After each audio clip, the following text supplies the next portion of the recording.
Bismillahirrahmanirrahim. Assalamu alaikum student. I am Professor Nasar Ahmed Nassar and you are watching my YouTube channel Chemistry Super King.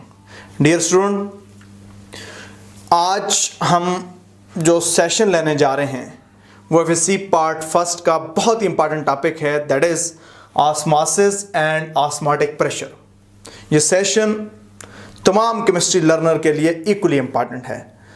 Dear viewer and student, अगर आप chemistry super king पे new हैं तो आप kindly chemistry super king को subscribe कर दें, साथ बेल आइकन को लाजमी प्रेस करें ताकि आने वाली वीडियो के नोटिफिकेशन आपको ऑटोमेटिक मिलते रहें।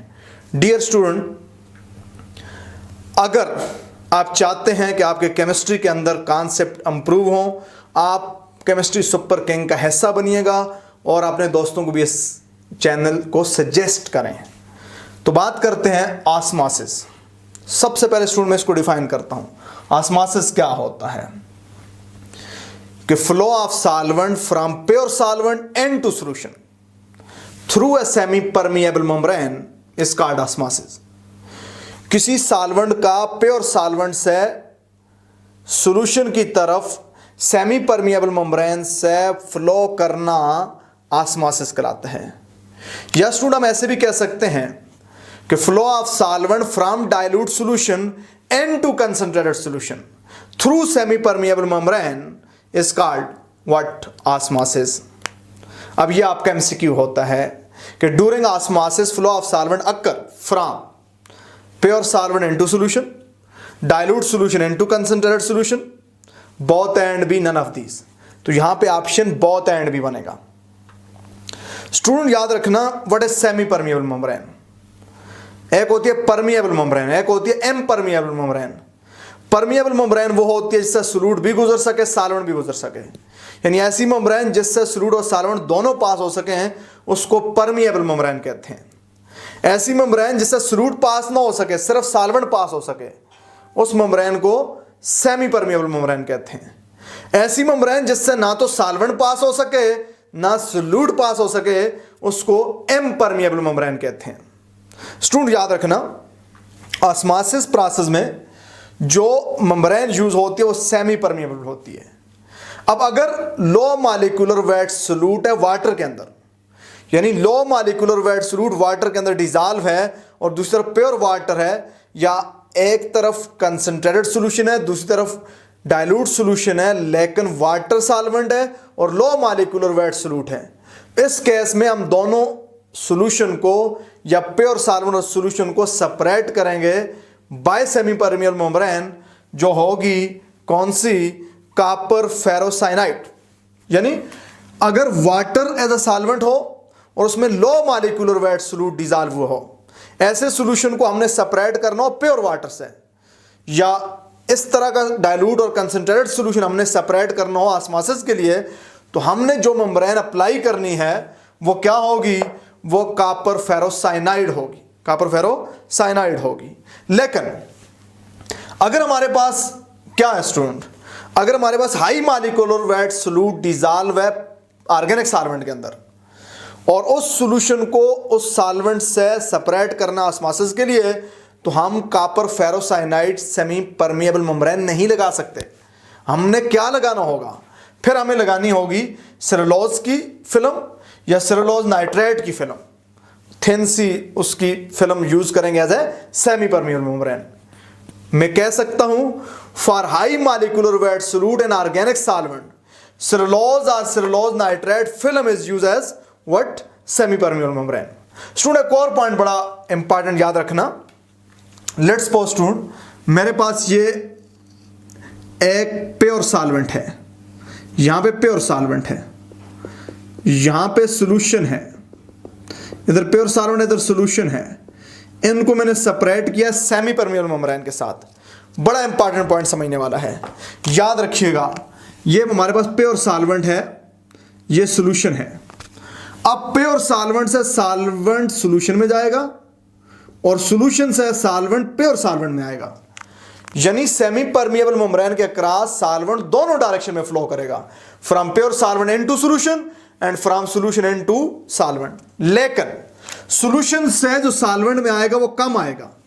लेट इधर से इधर 10 मॉलिक्यूल आते हैं, सॉल्वेंट से जो सॉल्यूशन की तरफ जाएगा ज्यादा जाएगा, लेट्स सपोज 40 मॉलिक्यूल जाते हैं, तो नेट क्या होगा, net 30 molecule solvent to solution की तरफ जाएंगे।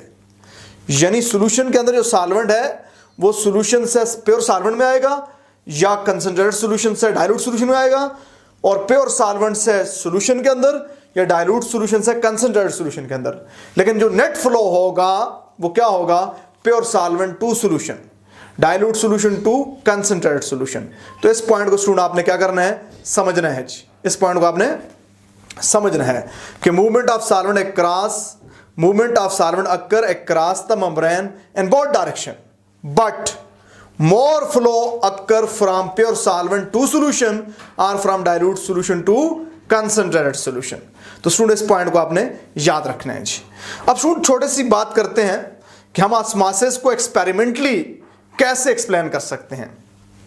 ऑस्मोसिस को एक्सपेरिमेंटली एक्सप्लेन करने के लिए हम शुगर का कंसंट्रेटेड सॉल्यूशन बनाते हैं स्टूडेंट। शुगर का कंसंट्रेटेड सॉल्यूशन बनाकर उसको थिसल फनल इस तरह की लॉन्ग नेक वाली फनल होती है, थिसल फनल में डाल देते हैं, जिसके माउथ को हम क्या कर देते हैं, क्लोज कर देते हैं एक मेम्ब्रेन से इसके माउथ को हम क्या कर लेते हैं, क्लोज कर लेते हैं कि हम कंसंट्रेटेड सॉल्यूशन शुगर का बना के उसको थिसल फनल में डाल के जिसका माउथ एक मेम्ब्रेन से क्लोज किया हो, उस थिसल फनल को इन्वर्ट कर देते हैं एक बीकर के अंदर जिसमें डिस्टल वाटर हो, जिसमें प्योर वाटर हो, और अपरेटस को कुछ टाइम के लिए छोड़ देते हैं।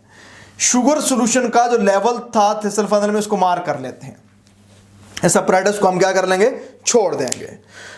कुछ टाइम के बाद क्योंकि यहां पे सॉल्यूशन है, बीकर के अंदर प्योर सॉल्वेंट है, तो प्योर सॉल्वेंट कहां पे जाएगा, सॉल्यूशन में जाएगा। सॉल्यूशन से सॉल्वेंट प्योर सॉल्वेंट में आएगा, लेकिन सॉल्यूशन से सॉल्वेंट प्योर सॉल्वेंट में कम आएगा, प्योर सॉल्वेंट से सॉल्यूशन में सॉल्वेंट ज्यादा जाएगा। ओवरऑल सॉल्यूशन में सॉल्वेंट की मिकदार बढ़ जाएगी, थिसल फनल के अंदर शुगर सॉल्यूशन का लेवल इंक्रीज हो जाएगा।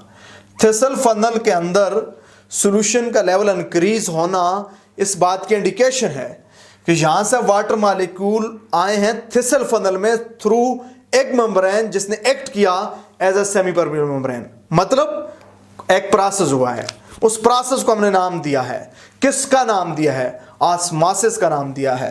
स्टूडेंट याद रखना, आम कंडीशन में क्या होता है, सॉल्वेंट मूव करता है प्योर सॉल्वेंट इनटू सॉल्यूशन या dilute solution into concentrated solution, इसको नॉर्मल ऑस्मोसिस कहते हैं। लेकिन अगर आप प्रेशर अप्लाई करें, प्रेशर अप्लाई करके आप सॉल्वेंट को सॉल्यूशन टू प्योर सॉल्वेंट या concentrated solution to dilute solution की तरफ भी मूव करा सकते हैं। ऐसे ऑस्मोसिस को जिसमें सॉल्वेंट की फ्लो हो फ्रॉम सॉल्यूशन टू सॉल्वेंट या from concentrated solution to dilute solution, ऐसे ऑस्मोसिस को कहते हैं रिवर्स ऑस्मोसिस। रिवर्स ऑस्मोसिस के लिए क्या लगाना पड़ता है, प्रेशर लगाना पड़ता है। क्या लगाना पड़ता है, प्रेशर लगाना पड़ता है। स्टूडेंट पॉइंट को समझना। अब हम बात करेंगे ऑस्मोटिक प्रेशर की। ऑस्मोटिक प्रेशर क्या होता है स्टूडेंट, देखना हमारे पास क्या था, एक सिस्टम था जिसमें हमने सेमी परमिएबल मेम्ब्रेन लगा दी, ठीक है। हमारे पास एक चैम्बर था जिसको सेमी परमिएबल मेम्ब्रेन से दो कंपार्टमेंट में हमने डिवाइड किया।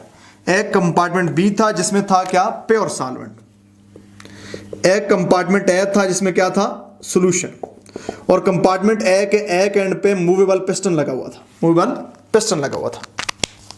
अब सुन, आम कंडीशन में क्या होगा, प्योर सॉल्वेंट से सॉल्वेंट मूव करेगा किसमें, सॉल्यूशन में, और at the same time solution से सॉल्वेंट मूव करेगा प्योर सॉल्वेंट के अंदर। लेकिन सॉल्यूशन से सॉल्वेंट की तरफ मूवमेंट कम, सॉल्वेंट से सॉल्यूशन की तरफ मूवमेंट ज्यादा। ओवरऑल मूवमेंट कहां से होगी, solvent to solution, solvent to solution. जब सॉल्वेंट टू सॉल्यूशन मूवमेंट होगी तो सॉल्यूशन में वॉल्यूम क्या होगा, इंक्रीज, जिससे पिस्टन क्या हो जाएगा, अपवर्ड मूव करेगा, पिस्टन अपवर्ड मूव करेगा।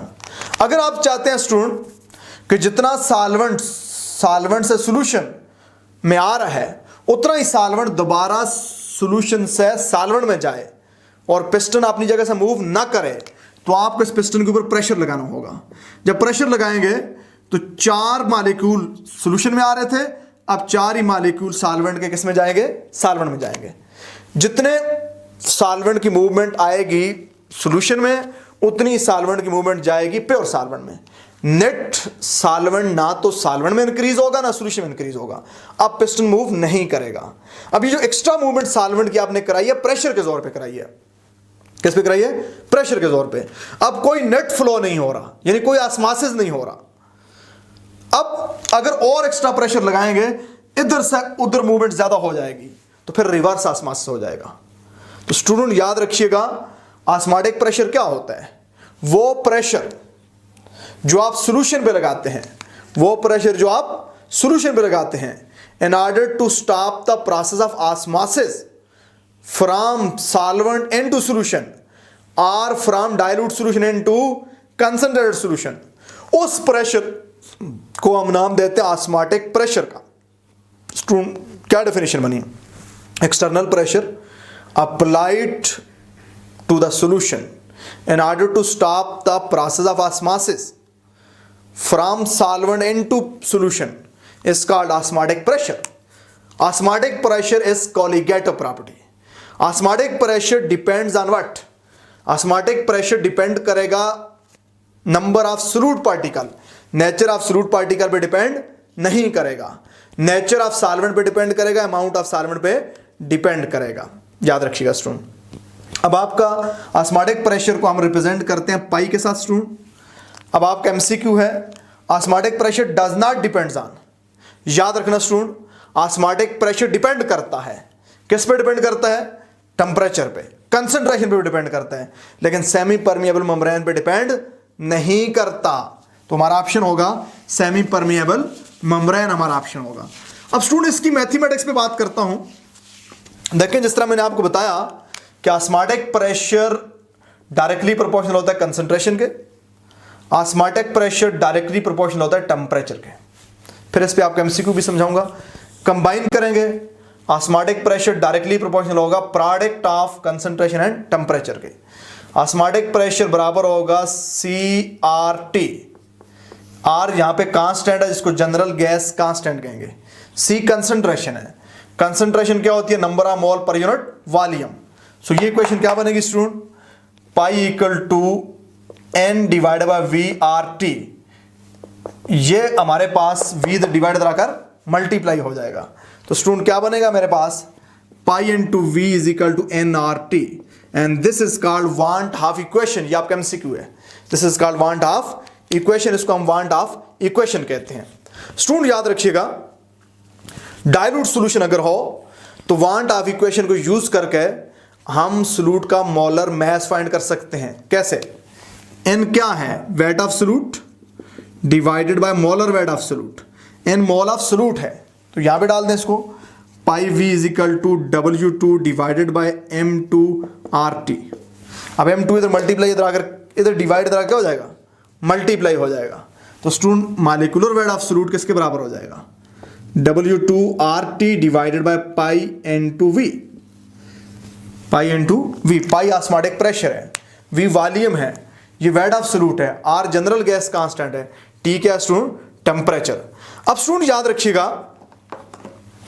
कि जब भी हम क्या करेंगे, दो सॉल्यूशन को सेमी परमिएबल मेम्ब्रेन से सेपरेट करें, अगर उनका ऑस्मोटिक प्रेशर डिफरेंट हो तो फिर ऑस्मोसिस का प्रोसेस होगा। ऐसे सॉल्यूशन को क्या कहते हैं? ऐसे सॉल्यूशन को नॉन आइसोटोनिक सॉल्यूशन कहते हैं। When two solutions are separated by semi-permeable membrane and process of osmosis occur across the membrane, it's mean कि दोनों सॉल्यूशन का ऑस्मोटिक प्रेशर डिफरेंट है। इस सॉल्यूशन के पेयर को नॉन आइसोटोनिक सॉल्यूशन कहेंगे। इसमें जिस सॉल्यूशन का ऑस्मोटिक प्रेशर कम हुआ, जिस सॉल्यूशन का ऑस्मोटिक प्रेशर कम हुआ उसको हाइपोटोनिक, क्या स्टूडेंट? हाइपोटोनिक, हाइपोटोनिक सॉल्यूशन कहेंगे। जिस सॉल्यूशन का ऑस्मोटिक प्रेशर ज्यादा हुआ उसको हम हाइपरटोनिक, उसको हम हाइपरटोनिक कहेंगे। अब यहां पे स्टूडेंट एमसीक्यू आता है। कौन सा एमसीक्यू आता है कि ऑस्मोसिस का प्रोसेस कहां से कहां होगा? ऑस्मोसिस का प्रोसेस याद रखना हाइपोटोनिक टू हाइपरटोनिक होगा। जिसका ऑस्मोटिक प्रेशर कम होगा उसमें सॉल्यूट कम है, वो डाइल्यूट सॉल्यूशन है। हाइपोटोनिक से सॉल्वेंट मूव करेगा हाइपरटोनिक की तरफ। ये आपका एमसीक्यू है, याद रखना स्टूडेंट।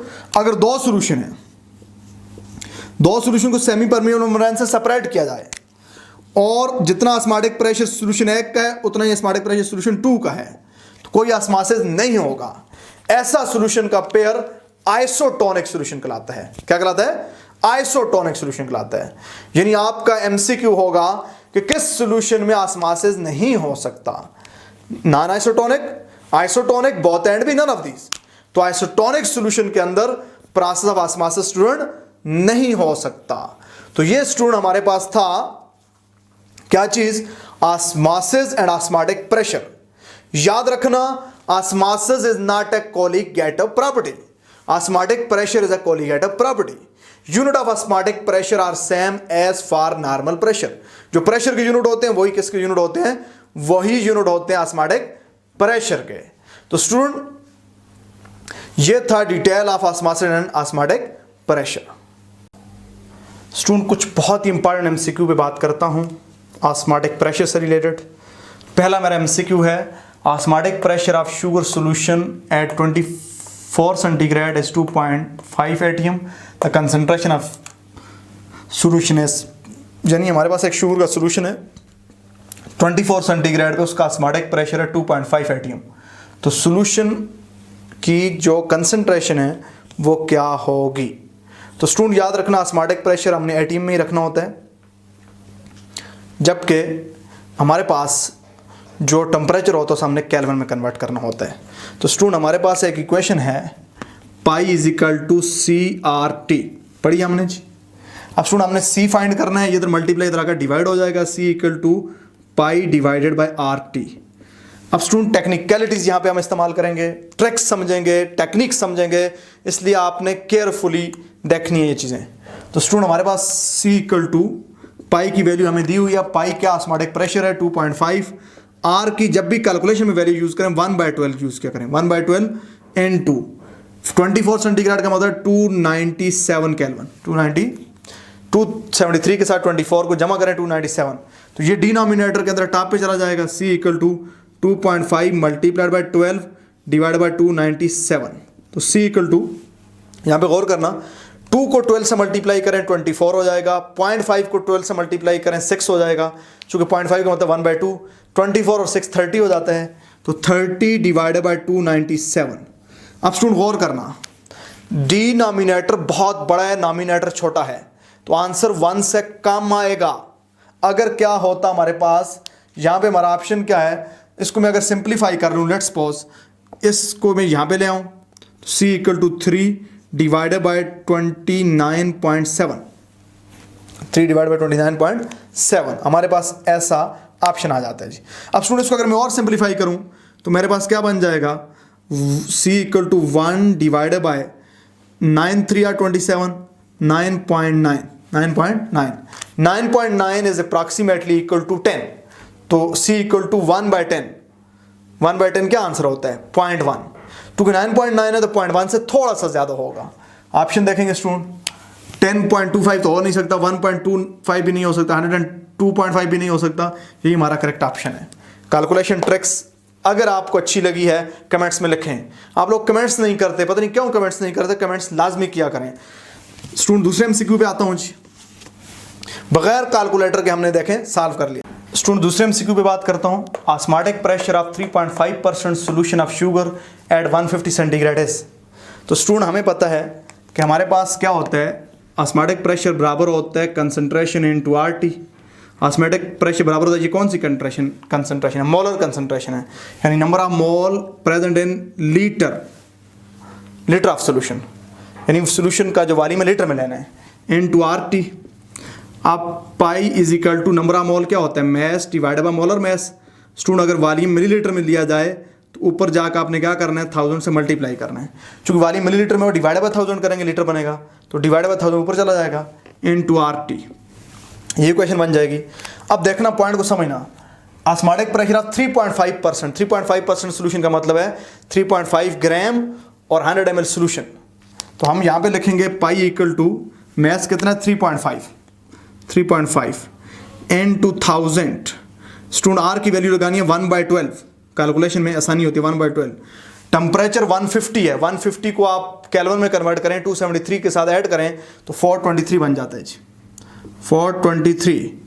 अब हमारे पास मोलर मास होता है शुगर का 342 इनटू वॉल्यूम कितना था 3.5% था, 3.5 ग्राम था 100 ml के अंदर। तो स्टूडेंट आप कैलकुलेट करेंगे इसको सिंपली, ये 2 0 के साथ चले गए स्टूडेंट, हमारे पास 2 0 के साथ कैंसिल आउट हो गए। अब स्टूडेंट पॉइंट को ज़रा समझना, अब हमारे पास यहाँ पे क्या है, ये मेरे पास 10 है, ये क्या है 12 है, ठीक है। अब स्टूडेंट मैं क्या करूँगा, pi equal to 3.5 into 10 divided by student में अगर इस डेसिमल को यहाँ पे ले आऊँ, इस डेसिमल को यहाँ पे ले आऊँ तो मैं इसको लिख सकता हूँ 3.42 इंटू 100 लिख सकता हूँ, इंटू 12 इंटू 42 3 ऐसा लिख सकता हूँ। स्टूडेंट इस जीरो के साथ मैं कैंसिल कर दूंगा। अब मेरे पास क्या बचा, अब स्टूडेंट मैं इस डेसिमल को यहाँ पे ले आऊँगा तो ये वाला जीरो भी कैंसिल हो जाएगा। अब ज़रा गौर करना, अब मेरे पास क्या रह गया है, अब मेरे पास रह गया है यहाँ पे 3.5 है, ये 3.42 है, तो स्टूडेंट ये ऑलमोस्ट बराबर है। इन दोनों को मैं अगर सिंप्लीफाई कैंसिल कर देता हूँ तो मेरे पास रह गया 42 डिवाइड बाय 3, 42 डिवाइड बाय 3। अब 42.3 डिवाइड बाय 12 सॉरी ये रह गए। अब इस पे अप्रॉक्सीमेशन लगाएं, अगर 48 होता 48 को 12 से डिवाइड करते तो हमारा आंसर आता 4, 36 होता तो 12 से डिवाइड करते हमारा आंसर आता 3, 42 क्या है 42 48 और 36 के दरमियान का है तो 3.5 बनेगा, क्या बनेगा 3.5। देखें हमारा 10.2 ऑप्शन नहीं आ सकता, क्यों, यहाँ पे 42 डिवाइड बाय 12 है तो 10 उस वक्त आता जब डिवाइड बाय 4 होता, तो ये तो 12 है, आ नहीं सकता। डिवाइड बाय 10 भी होता तो आंसर 4.2 होता। अब 10 से 12 ज़्यादा है तो आंसर 4.2 से कम होगा, सीधी सी बात है। अब 35 तो हो ही नहीं सकता, 42 डिवाइड बाय 3 डिवाइड बाय 12 नहीं हो सकता, 42.3 डिवाइड बाय 12 नहीं हो सकता, 2 भी नहीं हो सकता, 2 उस वक्त होता जब 24 होता। तो स्टूडेंट हमारा ऑप्शन क्या बनता है 3.55। अप्रॉक्सीमेशन अगर हम करेंगे 3.55 बनेगा। इस तरह बगैर कैलकुलेटर के हम यहाँ तक पहुँचाते हैं जी। स्टूडेंट अगला एमसीक्यू है मेरा जी, कौन सा एमसीक्यू है, 0.6 gram of solute is dissolve in 0.1 litre of solvent which develop an osmotic pressure of 1.23 atm at 27 centigrade molar mass of substances. बहुत आसान बात है। देखें स्टूडेंट क्या करना, 0.6 ग्राम मास ऑफ सॉल्यूट है, वॉल्यूम ऑफ सॉल्यूशन लीटर में दिया हुआ 0.1, अब ऑस्मोटिक प्रेशर है 1.23, टेम्परेचर है 27 सेंटीग्रेड, तो molar weight of solute find कर दें क्या होगा। तो स्टूडेंट वही बात है, osmotic pressure equal to CRT, osmotic pressure बराबर है number of mole per unit volume RT। Number of mole क्या होता है, osmotic pressure equal to mass divide by molar mass into V into RT। ये molar mass इधर divide इधर क्या हो जाएगा मल्टीप्लाई, तो ये मल्टीप्लाई इधर जाकर क्या हो जाएगा डिवाइड, तो मोलर मास बराबर हो जाएगा MRT divided by pi into V। अब स्टूडेंट सिंपल वैल्यू पुट करनी है इस इक्वेशन के अंदर और कैलकुलेशन ट्रिक समझनी है। मैस आपको दिया हुआ है कितना जी 0.6, M इक्वल टू 0.6।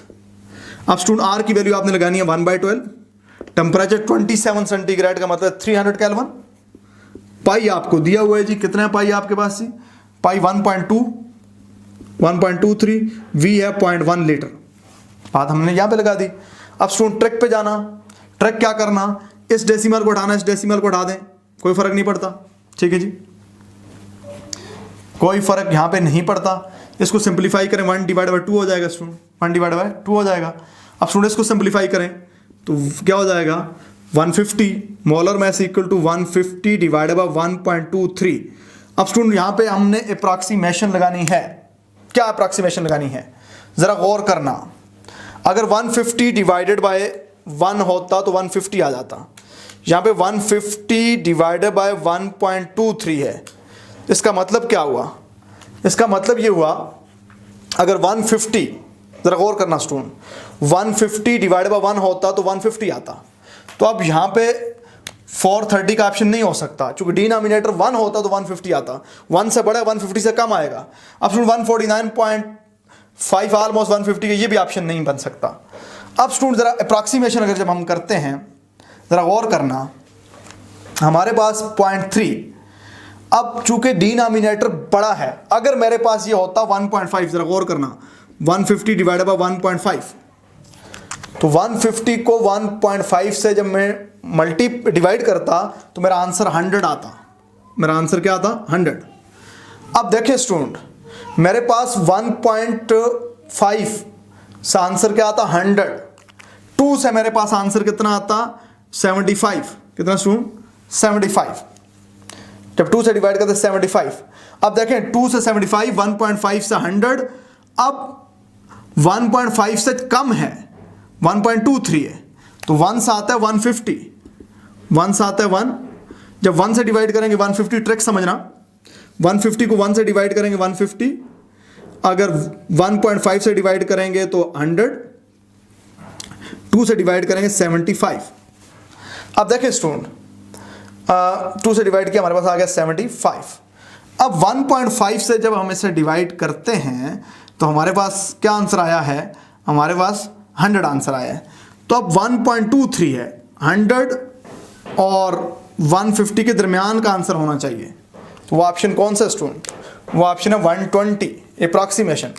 यहाँ पे इस केस में नन ऑफ दीज का ऑप्शन नहीं होना चाहिए और नहीं होगा, क्योंकि जब अप्रॉक्सीमेशन वाली कैलकुलेशन आती हैं, लेट्स सपोज यहाँ पे आपको ये दे रहा है, यहाँ पे आपको ये दे रहा है 300।